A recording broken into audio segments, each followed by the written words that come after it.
Good morning, good morning, and thank you for joining me on another episode of the Roundtable Talk Show. I'm your host, Sharifa Hardy, and we are going to have some fun today. We are going to take the time to learn from some lovely ladies who are going to share their business and their journey with us today. But I have to ask you to do what I always ask you to do. Yes, that's right. Today I'm asking again, happy Thursday. This is my request. Go out and be an evangelist for the Roundtable Talk Show. There's someone in your network, in your neighborhood, your spouse, your house, someone somewhere who needs this information. They want to learn from our guests. And this information might not only help their business, but help their lives. And they won't learn about it unless you share it with them. So while you're going ahead and sharing the show, I'm going to go ahead and introduce our very first guest, Miss Amanda Clements.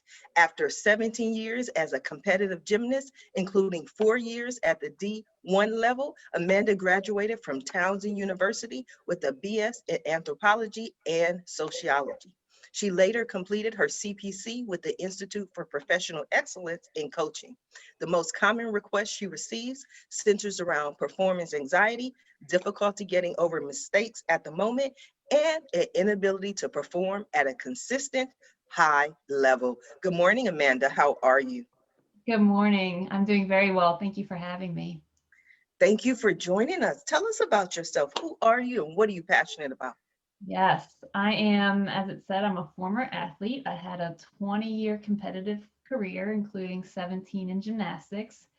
And while my undergrad degree was sociology and criminal justice, years down the road, here I am as a mental performance coach for athletes. And so I work with athletes from the club level up to the professional level. And as you mentioned, I get a ton of requests for performance anxiety, handling pressure, getting over mistakes, general life balance between sports and life. And that, is my career. And it's also very much my passion. Okay, so let's talk gymnastics. How did you get started in gymnastics? I was one of four kids, and we were constantly jumping around the house, flipping around the house, at the pool, flipping into the pool. And there was actually a woman at our pool who went up to my mom and said, "Hey, I'm a gymnastics coach. Your kids look like they need to be in a gym." And so we all kind of signed up for just classes. I think I was in kindergarten at the time. Um, but on my second day of classes, one of the team coaches came over and pulled me out of my class and said, "Hey, do a cartwheel. Hey, do a handstand. Do you want to be on team?" And from kindergarten, first grade, that's where it started. And it took me all the way through college. And so that was a huge part. Gymnastics is a year-round sport. You don't really have time to do other sports and hobbies. And so once I finished college and realized I'm 21 and I've been doing this for 17 years, I kind of had a bit of an identity crisis like many athletes do. And I said, I need another sport. I need another team. I don't know what my purpose is now. And I ended up playing 3 years of women's tackle football for DC. The team was called the DC Divas. And that was an amazing experience. I loved every part of it. But at a certain point, the injuries were catching up, the pains were catching up. And so at the time that I was leaving football and 20 years of sports, I was also becoming a trained life coach. And it was a friend of mine who said, that's what you could coach. You could coach athletes that have this identity crisis after their career is over and help them transition into the next thing. And I was like, brilliant. That's absolutely what I want to do. And 10 years later, I've never worked with a retiring athlete, but it turned and molded and shifted into this, mental performance piece, which I never thought in a million years I would do. I was a nervous Nelly the entire 20 years that I was in sports, but it has now just become this business that I love, and that's what I do now. Wow, I love it. So many questions I have to ask. First of all, we're going to go back to little Amanda. We're going to talk to little Amanda. When you started these classes and your mom said, we're going to put you in these classes, is this something you wanted to do? Or have you ever looked back and said, you know what, I wish I wouldn't have done that. I'd had more of a childhood to go and play. Or are you happy with the decision? I'm really happy with the decision. And at the time, I definitely wanted to sign up. I loved flipping, tumbling, jumping, running, all of that. And looking back, even though gymnastics is such a consuming year-round sort of thing, the gym that I went to in particular, relative to other gyms we were competing against, was much less intense. It was still 4 days a week, 3.5, 4 hours a day. You would stay up late doing your homework sometimes and feel kind of tired sometimes. But we were competing against teams that were homeschooled and practiced twice a day, 6 days a week. We got crushed a lot at a lot of competitions. And my parents knew you're never going to participate in gymnastics in that way. And so looking back, I remember my dad saying, because, like any athlete, there are times where you're like on the verge of quitting. You're having a horrible week. You're not getting any of your skills. You feel like you just don't want to do this anymore. And my parents used to say, you can definitely quit if that's what you want, but you will not go to any other gym. If you quit this gym, you're quitting gymnastics. And I kind of thought, oh, my parents are friends with the coaches and they just don't want to like hurt that relationship, but it wasn't. They really understood that what we had was really valuable and that somewhere else would be far too intense for the life they wanted for their kids. So not only it was very intense sport, but relatively speaking, it was an incredible experience. And my two best friends to this day I met 25 years ago, and we're still best friends, talk constantly, group chat, even though we went to different colleges. We now live in different states. We're still as tight as ever. And then ultimately, it led me to college gymnastics. And if you've seen any of the videos that come out with these gymnasts have fun floor routines and they're getting tens, college gymnastics is so much more fun and exciting than club gymnastics leading up to it. It's competitions are only 2 hours. It's only, you're training during the school year. And then when you go home, you have to train on yourself, train by yourself quite a bit. But it's just so much more fun. You meet friends, when you show up to college, you don't have to go out and try to meet people. The team is there and they're ready to make connections and be friends. And that was really, I would have really been sad if I had stopped gymnastics earlier and not had the college experience. Well, that is good to know. I have so many more questions. I have to find out how a nervous Nelly goes into football, but I want to go ahead and introduce my next guest and learn more about her journey, Miss Mindy Barnett. After 10 years working as a television news reporter and anchor within the Philadelphia and New York regions, among other cities, Mindy decided to use her knowledge and experience in the media to help propel businesses and position companies as thought leaders. Mindy founded MB and Associates Public Relations in 2003 and swiftly garnered a great deal of clients in a short amount of time. Good morning, Mindy. How are you? I'm well. How are you? Thank you for having me. You are so welcome. I always tell people that I do this show for selfish reasons. I mean, where else can you sit down with the greatest and the experts and the influencers and the people who know and actually ask them questions? So I was excited about this interview and excited to learn more about you and what you do. So I, as you mentioned, spent quite a bit of time in television news. That's what I went to college for, and was kind of blessed to have a career in that very competitive industry. Really, 2 days after college, I was able to break into the industry and work at a very small station where I got a lot of experience and moved around other parts of the country because that's sort of the way that industry is. And then after being in the field for about 10 years, as you mentioned, decided it was time to make a pivot for a variety of reasons, lifestyle, more so personal reasons, because I had an ill family member back home and I wanted to be closer to her, my mother, basically.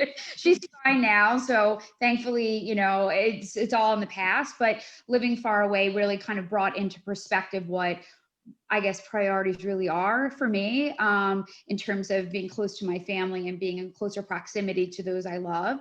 So I segued out, but let me just back up for a moment and say, before I was in TV, when I was in college, I did prepare for PR, thinking that would be a great like backup career or a second career after maybe I was tired of being in news or what have you, because it's a very grueling industry. And spent a lot of time working for the vice president of my university, and did a lot of different internships and some job experiences and so forth in that field too. So fast forward back to the news situation. I left and I worked for a firm in Philadelphia where I learned quite a bit. I also learned that I can basically do this on my own because of my news background, and was seeing how quickly I was able to obtain media opportunities for my former boss's clients. At any rate, she was not the most pleasant to work for. In fact, my second book that I'm now penning, called "You Don't Need to Be a Bitch to Be a Boss," out in October, kind of talks about that experience more hyper focused, and also talks a little bit about why you don't need to lead, you shouldn't lead with fear. You need to lead with kindness and compassion and empathy, and basically strong leadership, and leaders. Yes, yeah, right. Embrace that notion and mindset and run their businesses in that way. I think that a lot of bad experiences create future bad leaders. So that's sort of what that experience, that was my teachable lesson from that.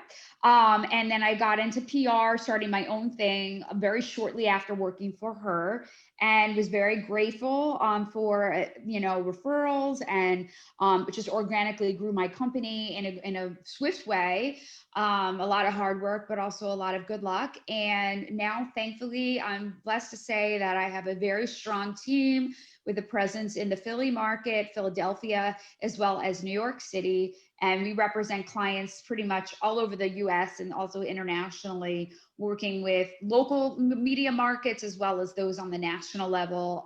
For instance, the Doctors or Inside Edition or to the Today Show.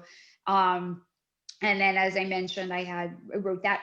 I'm writing the second book. I also wrote a first book called Intermission: How Fervor, Friendships, and Faith Took Me to the Second Act, which focuses on the finding courage and strength to make a pivot, to change your path and change your course of life, whether it be personally or professionally. I reflected a bit on my career and leaving TV news and running a business and so forth, but I focused a lot on personally a divorce that I had about 4 years ago.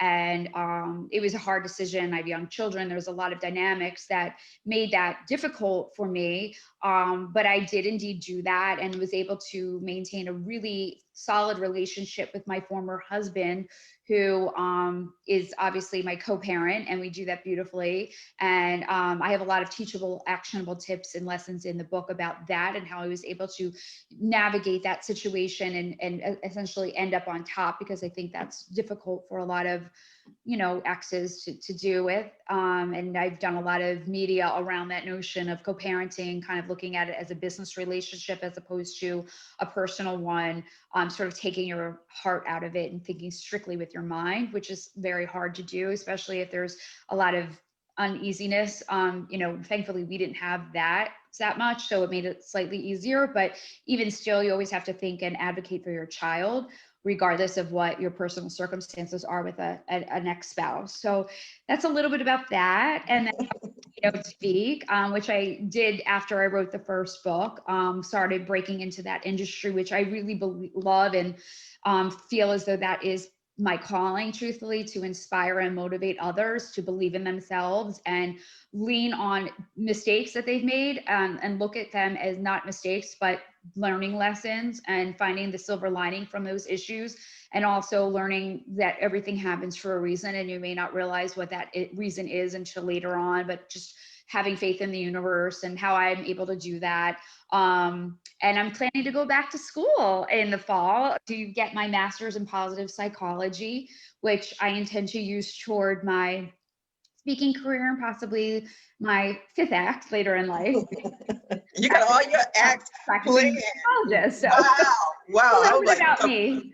No, that's a lot. It gave me so many questions. I have so many different directions to go in. Thank you. I appreciate that, Mindy.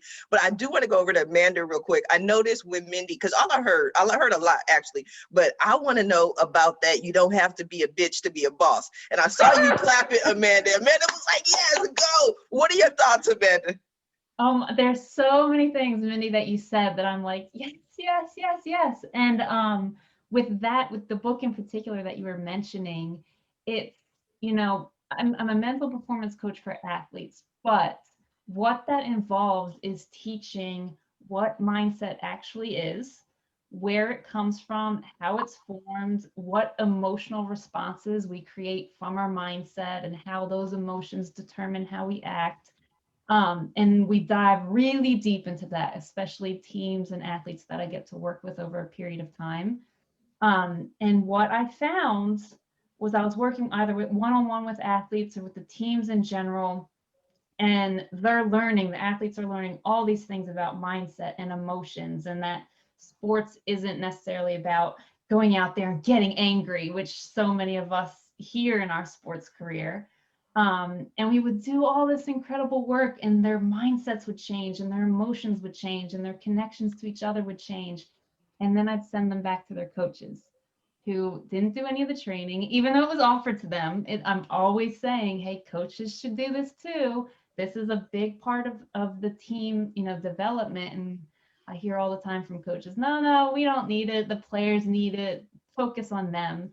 So I send them back to these coaches who, as Mindy kind of suggested, they've learned from their former coaches that it's about being angry and putting these players down and making them feel bad for mistakes, benching them if they make a mistake, and making them do extra conditioning if they lose. And it's leadership from a low level of emotion. It's leadership that's fear-based or anger-based or frustration-based or greed-based. And then the athletes respond. They don't respond, especially being high schoolers or college kids, they're not responding to their coaches as, oh, I can see this coach is upset, but I can stay calm and I'm not going to absorb it. They absorb it, and then they get scared, and that's where the anxiety comes from. They don't want to make mistakes because they don't want to be benched. They don't want to lose because they don't want to do extra conditioning, and it creates this fear-based, anger-based culture. And so even though Minnie's not talking about sports, she's talking about the exact same thing. Leadership from positive levels, from empathetic levels, from caring levels, from curious levels has such a different impact. And what in the sports world coaches don't realize, you're gonna get better performances from your athletes and your teams. It's not gonna be perfect, and it's not gonna be absolutely free from mistakes, but it's going to be so much better. And so to hear Mindy talk about that and the positive psychology she's getting into, I really resonate with all of that. Oh, thank you. I think that's interesting, if I may just chime in. Kids play, I mean, they're not like super, high level, but my son plays basketball, he plays baseball, my daughter does lacrosse, and I think when they're young, my daughter's 12 and my son's 9, so they don't have a lot of that, really like tough love, I guess, tactics with their coaches. But I do hear it from the peanut gallery of the parents, and I'm like, it's not encouraging the kids. Like I understand maybe their frustration, and obviously kids need to learn discipline and, to put their heart and soul into something. And I get that if they're slacking, but a lot of times it's just them feeling that they need to be tough on them. So is that sort of where you're going with what you were talking about with, I think 100%. It's interesting. So I didn't think about it. My book is mostly geared towards the workplace, but I think it definitely could parlay into that whole industry of sports. That's A interesting. million percent. And really any industry, mindset and emotions are at the foundation of everything we do. But parents in sports, I get calls from parents all the time saying, my daughter is starting to experience some anxiety. She's making some mistakes on the field and she doesn't know how to get over it. And then the parent will say to me, we need to fix this immediately. They need to sign up with you. And I'm like, well, no wonder they're getting anxious. They feel like making mistakes is bad and it needs to be fixed. And Yeah. even parents who say really great things to their kids, like go out there and just have fun and will support you and all of this, they then watch a professional game on TV and they shut it off halfway because their team is losing. It's like, I'm not watching this, they're losing. So you're teaching your kid, oh, if we're Oh, losing, that's a really good point. That's really true. Yeah. yeah, and or they comment at a NFL player, I can't believe you made that mistake. Bench him, bench him. And then your kid is going to be Yeah. mistake, I'm going to be benched, and all this fear and anxiety comes up. And then, we've created this, your kids might find this if they continue with sports. We've created this sports culture of when you're 10, you've got to start training year round and you've got to focus on sport and pick one sport. And we've got to find the best travel team. And if you're not playing on that travel team, we've got to move you to a different team. And parents, they're coming from a place of love. They want their kids to have the best opportunity and understand their potential and do well. But they don't understand that there are all these underlying mindsets that they're teaching. And so it's not about punishing the parents, but teaching them, like, let's talk about how mindset develops, and let's try to get your child a very strong mindset. And that's very, very interesting. In fact, I'm not done the book yet. What are some more ideas Some for of this you, information. You made me think too of the whole dance mom world, because my sister, God, hopefully she doesn't watch this, but my niece is very, very good at dancing. Like she's 13, and I'm not saying this because I'm biased, but I am. She could be on Broadway. Like, she's fantastic, and she's very, very dedicated, and she loves it. And in my sister's defense, like, if I know for a fact, if my niece didn't want to do it again anymore, my sister would say, you don't have to. But she's in that dance team, and she dances 5 days a week, and she has dance class on the weekends, and she's competitions and things like that. But my sister sort of gets a little bit, she has to work on this. So she says it to me, but I know she's probably saying it to her too. And I'm like, relax, like, you're making her neurotic. Like, she's having fun, like, fine. If she doesn't get the solo, like, and so I might include a chapter more about sports and dance and just the extracurricular activities, and like how, you can get into bitch mode and frenzy, and that in that way. And you should actually do keynoting on your talk. I'm serious. In the sports industry, I hear that that's a lot. Really good message for people. I think. I think what we teach people through how we set up our education system and how we talk about jobs is that the outcome is important. What grade you get is important in school. In sports, winning is what's important, or in gymnastics or dance, what score you get, where you're placed. The outcome is important. And that's like the fun part of sports. Yeah, there's an outcome you're chasing. That's exciting. You want to get to the championship. That's the fun part. But there's so much about the outcome that you can't control. You can't control how your competition does. In sports like gymnastics and dance, you can't control the subjectivity of the judges. It's not a very hard and fast thing. There's so much you can't control. And if we're telling people the most important thing that is going to decide if you're valuable or not is something you can't totally control, no wonder people are going to be like afraid and anxious. It's like, oh my God, the most important thing is how I place in this competition. Oh, that girl looks good and that guy looks good. Oh my God, I might not do well. Versus, I can control my effort. I can control what type of teammate I am. I can control when I'm on the field playing full out. And if the most important things are things we can control, then we're going to be so much more calm and present and excited.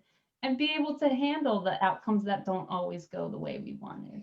So let me That's ask you a question, Amanda. Uh, Sorry, didn't mean to cut you off, Mindy.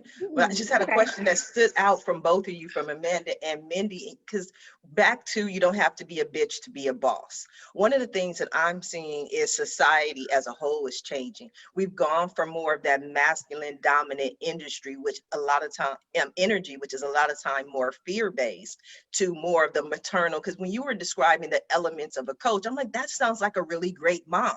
And that's what moms typically do. Women typically do. We can get you to do, be better, but we don't have to bench you to get it done. What are your thoughts, Amanda? Yeah, I mean, especially in sports specifically, where historically it's been male dominated, coaching has been male dominated, even within women's sports. As I said, they're learning from their coaches and their experience. And so this idea now of getting the best out of your athletes doesn't necessarily come from anger and fear. People are starting to see that, and women are becoming so much more involved in sports, and female coaches in men's sports is starting to become a thing, which is really exciting. So there's definitely a shift. My struggle is that a lot of the sports I'm getting into and teams I'm working with is still very traditional and male dominated. And if I tell a coach, hey, telling a player to get angry isn't going to get the best out of them, and that coach is someone who's very, full of pride and doesn't want to shift and change because this girl is telling me I have to. I've been doing this for 20 years and I've found some success. Why should I listen to her? So it's like I'm coming up to traditional mindsets who aren't in a place where they feel like, I want to question my mindset. I want to shift and change. They're not totally in a place to hear it. And so there is definite momentum, but there's still definite resistance to it. Now, Mindy, your industry, business, usually typically what happens in a male dominated industry, when a woman says something, when a woman speaks, it's like, oh, she's being a bitch. So Yeah. was that part of your message? It is. I mean, I do address that fact that I think a lot of women, especially in the C-suite space and like in the corporate ladder overall, feel as though, and sometimes it's just trial and error, that the only times they're really listened to and heard is when they do act like a quote, well, I don't want to call them a bitch, but then they act tougher and they're more, aggressive in their approach and so forth. And I mean, obviously, that's the other side of the coin. Just because someone's being assertive doesn't necessarily, pigeonhole them into the bitch lane.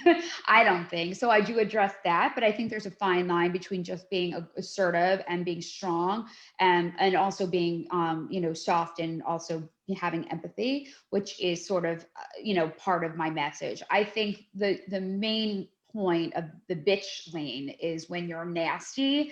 And I mean, I reference women that run businesses, and they literally lead with fear, as I said earlier. And they basically, their end goal is to have their team crying, to get Oh, their wow. and when someone makes a mistake, which everyone makes a mistake, including the boss, it's just life. The way they handle those errors is really important. So they use them in a very like teachable way. And obviously, if someone's making the same mistake over and over and over again, then it's time to assess your team and maybe make like an employment like decision. But speaking in general terms, like obviously someone makes a mistake, to show them the right way, why it was a mistake, so they can learn for next time and not flip out on them, basically, even if you are kind of in hot water because of the mistake. I think you have a responsibility as a boss to be a mentor. We all really have responsibilities to be a mentor. If you're able to learn and you get good experiences from others, as I was blessed to have earlier in my career, and internships and so forth, and even out of college when I was actually working, looking at other folks in the industry, and even in the PR field, aligning myself with like much more seasoned publicists who took me under their wing in some respect. And, we would do lunches or coffees or whatever every so often, and kind of like just kind of chat about the industry. I value that so much, and I want to do the same for others coming through the pipeline. So we have a full team of leaders like that are leading, and then encouraging younger talent in their, in their generations to then come up the ladder and be like positive role models. It's just, I think it's really important for the culture of our corporate world. And then I love what we were saying, just to go back, if I may, about the, kids, sports, dance, etc. Like the setup to fail is like a really good lesson for work. I remember, I mean, pretty much any industry, but I'll just speak to my own experiences, especially in news. It's so cutthroat. It's so subjective. You send a resume tape and you might be really good, but maybe they just didn't like the way I smiled, or they didn't like my hair, or maybe they didn't like the way I talked, or maybe I in their opinion, I wasn't very good at all, and then another news director would be like, she's the best, she's going to go to the network, so it's so subjective. And I think that if we teach the kids learn that, and that the winning or losing isn't really like, as you said, Amanda, you can't control the outcome. If we learn to let go a little bit, work really hard toward the goal, and if we don't achieve the goal, learn what we maybe did wrong in that way, and like just try harder for next time. I think that's, invaluable. And not to steal the stage, but I just can share one anecdote. In intermission, one of the chapters I wrote about actually was from high school, where when I was a freshman in high school, I tried out for the cheerleading squad among like millions of other girls. I mean, I think there was like, I'm exaggerating obviously, but I went to a very large populated high school. So I graduated like 500 kids basically. And that year, I believe there was almost 100 that tried out for cheerleading, and they only picked 12.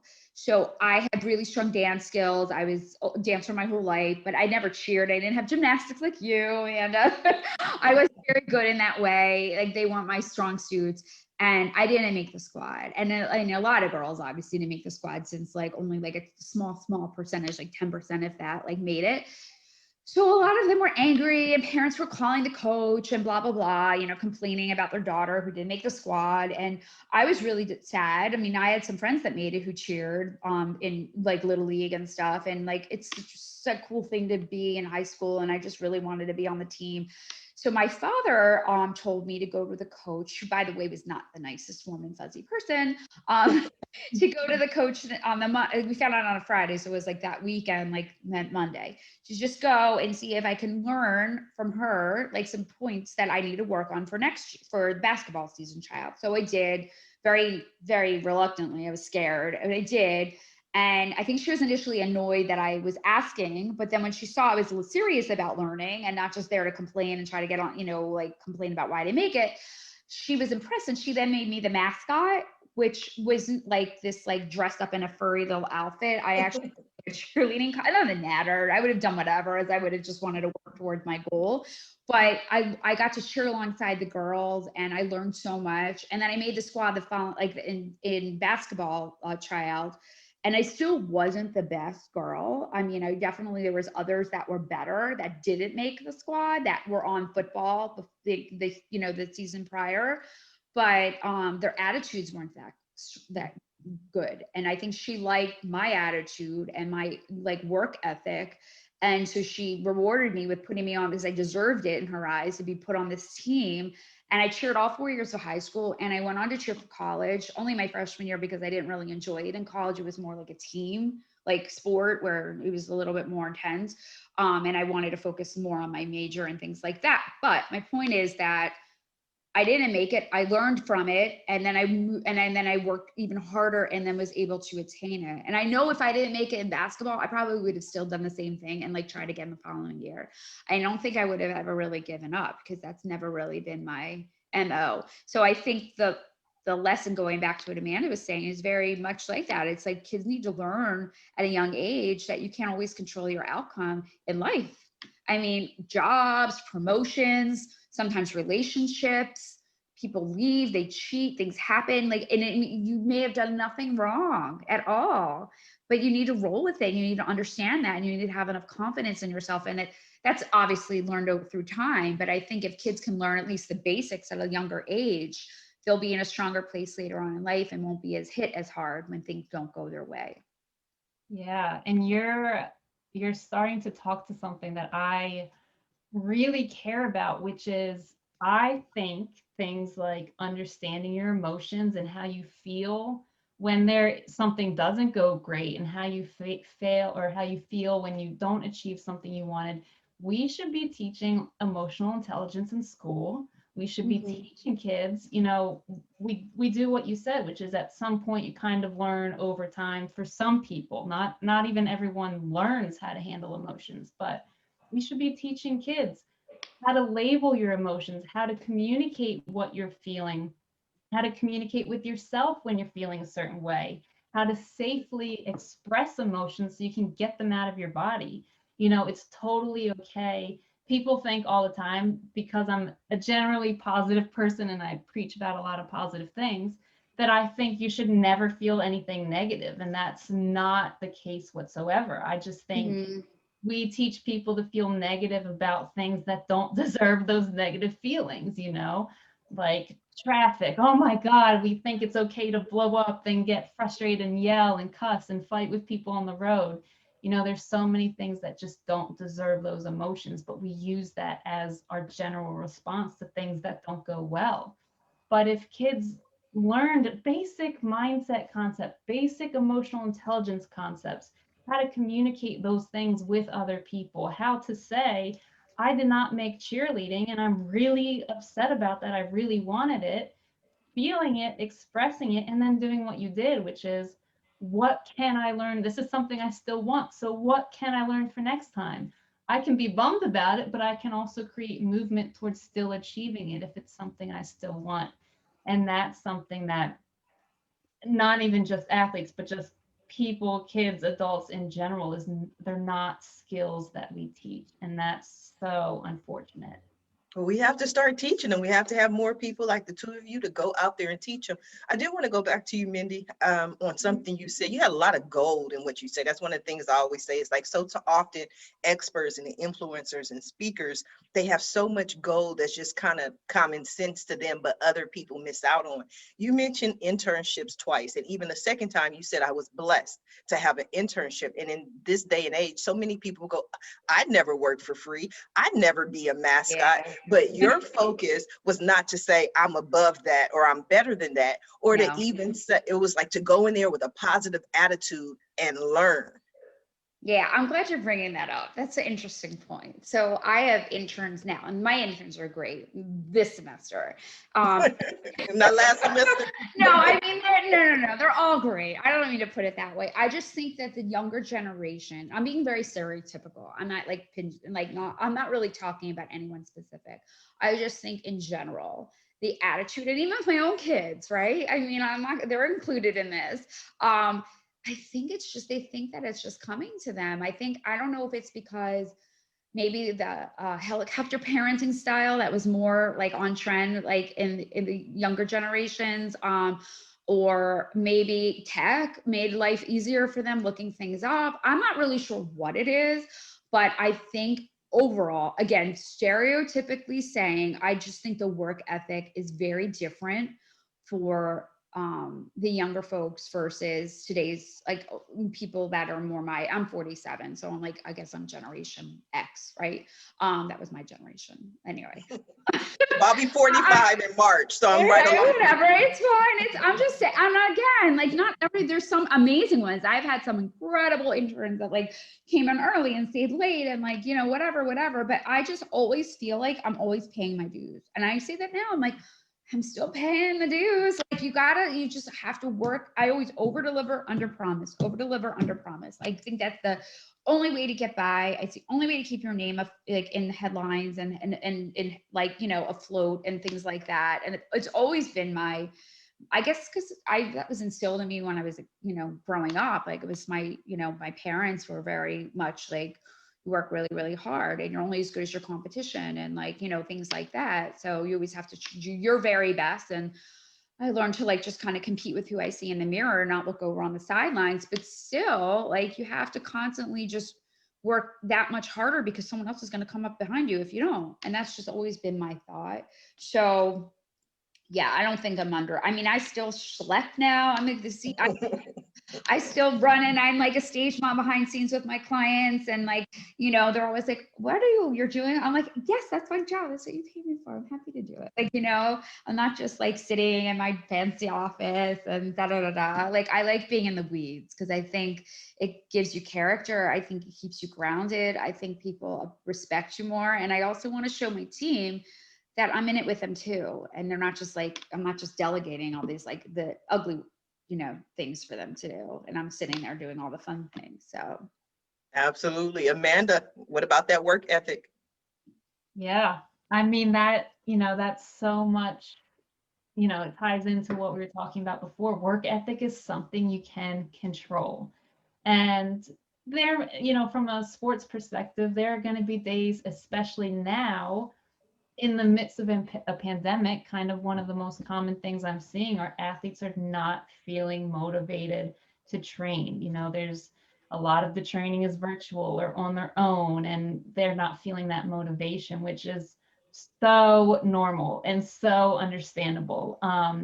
But in normal times, if you show up to practice, it is up to you. If you're not feeling it, you want to just go home today, that's fine. That's normal for most teenage and college age athletes, but it is still within your control to work hard. If you're the type of athlete who has learned either by watching or participating or what your parents have told you or what your coaches have told you, if you've just kind of learned, oh, well, I'm not getting playing time, why show up to practice? Oh, I'm not going to be on the lineup, why even bother? If that's the mindset you've learned, you know, kind of like Mindy, your cheerleading coach, coaches are gonna look at you and say, I don't want you on my team. You know, you're not your attitude, you might have really good skills, but your attitude is not helpful to this team. It's not helpful to me, and you don't feel good to be around. And so for athletes to understand, yeah, I'm not on the lineup yet. I'm not getting as much playing time as I want. I'm still sitting on the bench, but I can still cheer until I don't have a voice. I can still help to carry equipment. I can still ask my coaches, what do I need to work on to get closer to that lineup? There's so much in there I can control and grow from and work towards. And it's gonna make you, you know, I was a gymnast in college, but I was not even close to the top of the lineup, not even close. But my coaches liked having me there. I still was highly involved in competitions, even in meets when I was not competing. I showed up to every practice. Because to me, it was so much more fun than club. It was fun to go to practice. It was fun to train. It was fun to be there. And I worked my butt off.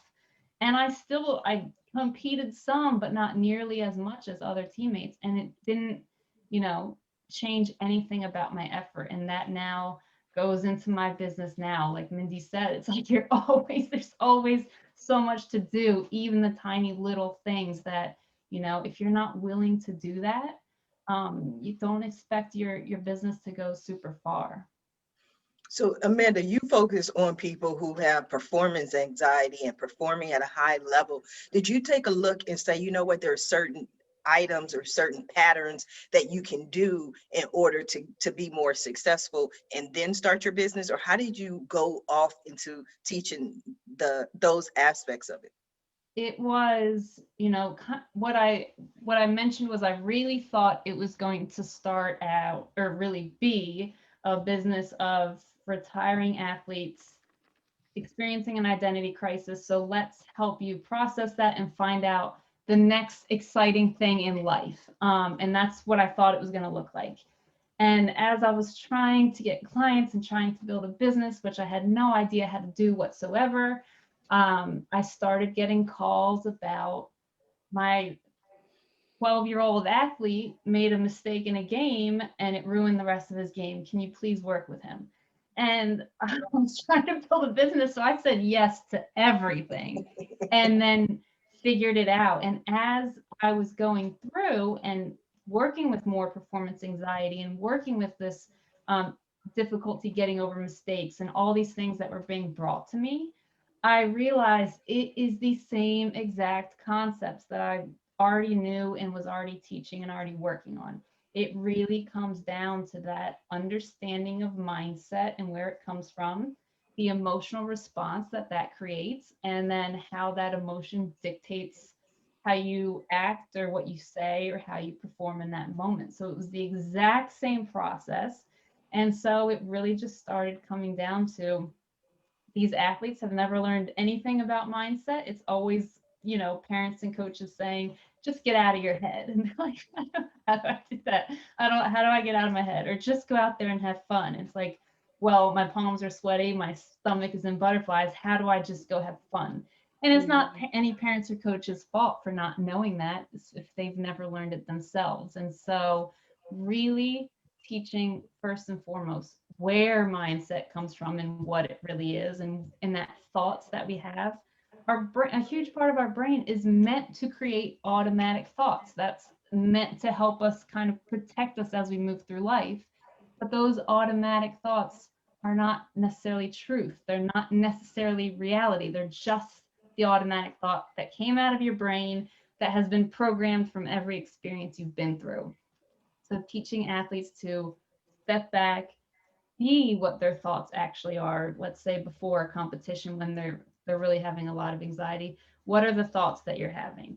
And when you're having those thoughts, emotionally how you're feeling, and when you feel those emotions, how do you play, how do you act, how do you interact with your team? And once they can see the connection between all of that, starting to reprogram how they talk to themselves, what thoughts they want to have. Is there anyone in your life that's creating anxious thoughts that you're able to take some space from? Are there social media accounts you're following that are making you extra nervous that you can unfollow temporarily and create some space?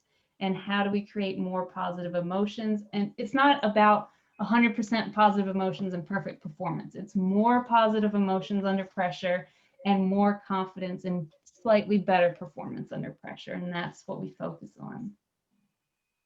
Do you see the similarities I see similarities in almost everybody. And that's, I launched this show on the 30th of March, and I've seen it show after show after show. So when I'm listening to you, Amanda, talk about athletes and the mindset, I'm thinking about Mindy and PR, because one of the things that I've learned about good PR is just tapping into that emotion, tapping into that feeling. Do you find that to be true, Mindy?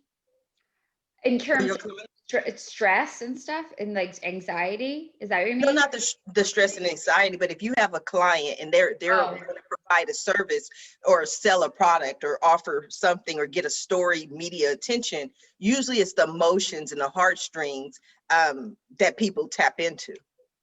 Well, yes. I mean, I usually, in terms of like with the way I pitch to the media, I'm like really trying to find what the media would care about, because the media only cares about what their viewers or readers or listeners care about. Obviously, they're serving their audience. We're trying to serve them, and then the client's trying to serve themselves, frankly. So, I mean, not always, but usually. I mean, it is what it is. But it's fine. So I usually look at like a topic. For instance, if I'm doing something right now with my eye ophthalmologist I represent in New York, Dr. Del Russo, and there's a lot of new studies and findings coming out showing that there's a direct connection between the aftermath of having COVID and eyesight. There's extreme situations where there's people have been like, on respirators and so forth, and they're getting nodules growing on the back of their eyeball, because it's all directly related to blood vessels and stuff, not to be grotesque for this chat. But then there's also just more common eye issues that are with less severe cases where patients are dealing with blurriness and severe headaches and severe dry eye syndrome, 4, 8 weeks, sometimes 12 weeks after they've recovered from COVID. So he's going on a TV segment talking about that situation and offering tips about what people at home can do if they are indeed suffering from this, and also when is a good time to go see a doctor. So he's being positioned as a thought leader, obviously branding his company, his practice, but he's also offering, quote, free news you can use and content. So that's always kind of what I look to do, is to offer like information. Sometimes if it's specifically geared toward like in the medical space, as we do represent a lot of doctors, sometimes it's a patient that does have that heartstring pulling kind of, backstory, and the pitch is more about the patient than my client. But 9 times out of 10, like at least the way it's been going, because there's always like sadly new developments with what we're dealing with right now as a nation, a lot of it's geared towards free information and positioning my client to share that. So I don't know if that answers your question. No, it answered my question even more perfect than I actually thought, because the example that you gave, to me, it still taps into an emotion, and the emotion that it's tapping into is the pain. So if someone has COVID and now they can't see and they're frustrated and their whole life has changed, they need the information to be able to change their lives and get back to the life that they once loved. So I love that example. I thought that was amazing, but it's usually some human interest story, or some doctor is like, look, with this information, you can now be happy. So I thought it was great. Thanks. You are so welcome. Now, we are coming down to the last few minutes of the show. And what I love to do at the end of every show is just simply allow my guests the opportunity to speak directly to the audience, to everyone who is watching the show live, as well as everyone who is watching it in the archives, and let them know what you want them to take away from your appearance here today. And we're going to start with you, Amanda. Yeah, thank you. What I'll speak to at the end is what we were just talking about, is that while what I do is, athlete specific, strictly because I was an athlete and I love sports and I love being involved in sports, everyone has thoughts, everyone has a mindset, everyone has emotions. And so, as you pointed out, what I do sports specifically can be applied to anyone, anything, any industry, any aspect of life. And so I really encourage people to take a step back and start questioning their thoughts, their beliefs, their patterns, the emotions that they're feeling. Where are they coming from? Why are they feeling that way? And the decisions they're making in life. Am I making or not making decisions based on fear? Am I making or not making decisions based on frustration or sadness? And while there's no bad emotions, there's nothing wrong with frustration or sadness or fear. Question if it's serving you, if it's not serving you, if you're making decisions that are not getting you closer to where you want to go. Try shifting towards, instead of fear-based and worry-based, curiosity-based. What could I do to get better? What could I do to take the next step? Or caring-based. I mean, we could use so much caring right now. If I cared about people I don't know, what would I do? If I cared about this topic, how would I react, or what would I say? Really just start questioning and watching yourself and analyzing. And I think, as I said, I wish we were teaching our kids this through school, but since we're not, we need to take it upon ourselves to start doing it. So does that mean you only work with athletes, or you're willing to work with other people than just athletes? 90% of what I do is sports specific, athletes, coaches, teams, parents, as we mentioned. But yeah, I get requests all the time saying, I'm not an athlete and I'm not a performer, but this is what I'm experiencing. And if I have the bandwidth to do it, I will absolutely meet with them and talk through the exact same concepts that I work on athletes with, but just apply it to whatever it is they're going through. Absolutely. Now, we've been having quite a few comments today. There's one of our friends of the Roundtable Talk Show, Mr. Robert B. Foster, who says he wants to connect with you, Amanda. He hosts the show, the podcast, Shut Up and Grind. So he's kind of interested in your message. You can connect with him in the comment section on the Roundtable Talk Show Facebook page. Thank you, Amanda. I hope everyone checks you out. Mindy, what can people take away from your appearance here today? Well, I think my main message, and one I really do a lot with the keynoting that I do, is the fact that everyone is a leader. I pull from my own experiences. Obviously pulling a lot of the anecdotes and stories that I've written in Intermission, which is right over there in the red dress. At any rate, I think that whether you're a CEO, or you work at Starbucks, or a barista, or you work under a CEO, whatever your role is in life, or you're manager of a house, and you're a mom and you're busy, or you're a dad, and whatever it may be.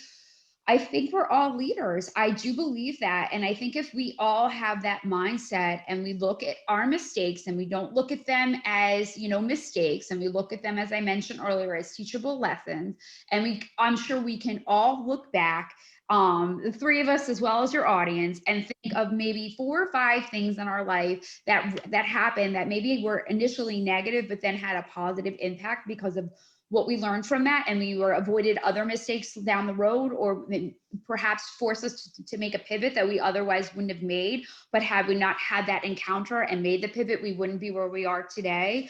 I think that, if we can look at everything like that, we'll be so much better off. So my take home for your audience is to always rise above, always lead with empathy, regardless of what your role is and what your occupation is, or whatever you're doing at home, etc. And really just try to lean on your past experiences and embrace your authentic self. I think what makes us unique is the mistakes and is our upbringing and what we've learned from that, and just embrace it all, because I feel like so many times people try to push it aside and forget about things and just focus on who they are in this moment, where our past is really giving us that foundation to be who we are in this moment. So that would be my message. Okay, so when is the next book coming out? My next book is actually out right now for pre-order on Amazon. Okay. You don't Okay. need to be a bitch to be a boss, but it officially comes out on stores and so forth on October 24th. And the other intermission is obviously available as we speak. It's in paperback too, so. Okay, yes. I want to go ahead and on AskSharifa.com on the website, let's get you scheduled for a show around October and come back. And talk Yeah, okay, that would be great. We would love to do that, because I don't know if you have a podcast or what else you have going on, or you do I Facebook actually do. I'm so bad at it being PR for me.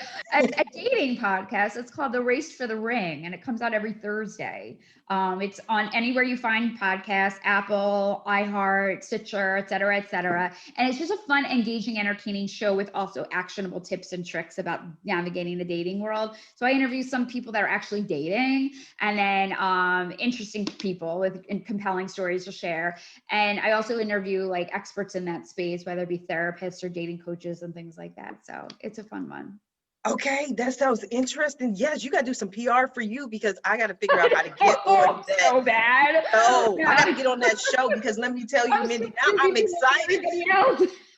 I know, but I'm like, no, now you're talking to my heart. I was divorced twice, and then I was dating a guy and he passed away from cancer.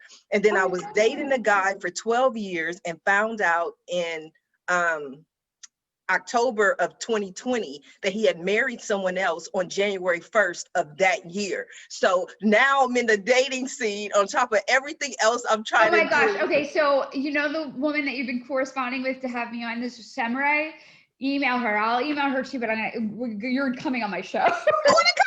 I'm so excited, because I'm like, I'm so happy to you, but that's going to be great content for Race to the Ring. I haven't been in the dating world since 2008, and this is new for me. So I would love to come on the show. I want to thank you both. You both are so amazing. I tell everybody, this show it turns out somehow, some way to just work. In today's show, it just worked. You lovely ladies are just amazing. I want to thank you for being guests on today's episode of the Roundtable Talk Show. And I especially want to thank everyone who tunes in to watch this show live, as well as everyone who is watching it in the archives. Just because you didn't catch the live show does not mean you are not important. I love you to death. I love you for being here. I appreciate you. But as always, please don't just watch the show. Please don't just share the show. Support our guests. They are here this morning to help you. So support them. Their website links are in the Facebook post, but don't just go to the website. Follow them on social media. Reach out to them, connect with them, have them on your podcast, have them on your show. And when you reach out to them, please let them know Sharifa Hardy says hi. Now, if you're interested in more ways that I can help your business, or maybe you want to be a guest on the Roundtable Talk Show, please visit my website at AskSharifa.com. Until tomorrow morning at 8 a.m. Pacific, everyone have a safe and a blessed day. Bye now.